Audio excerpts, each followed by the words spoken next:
Today we're looking at a first edition, first issue of Dune, the best-selling science fiction novel ever written, and its scarce original dust jacket.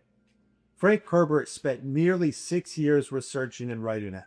20 publishers rejected the manuscript before Chilton Book Company, a company better known, guess this, for printing auto repair manuals, agreed to publish it in 1965.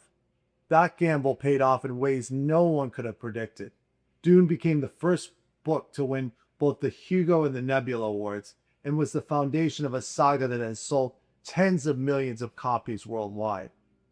Surviving jackets from this printing are exceptionally scarce since most were discarded or damaged over decades between Herbert's original publication and the novel's rise to iconic status. A landmark work of American literature, and it's a fragile jacket that almost never survived to see it. It's available at Raptis Rare Books on Worth Avenue and at raptisrarebooks.com.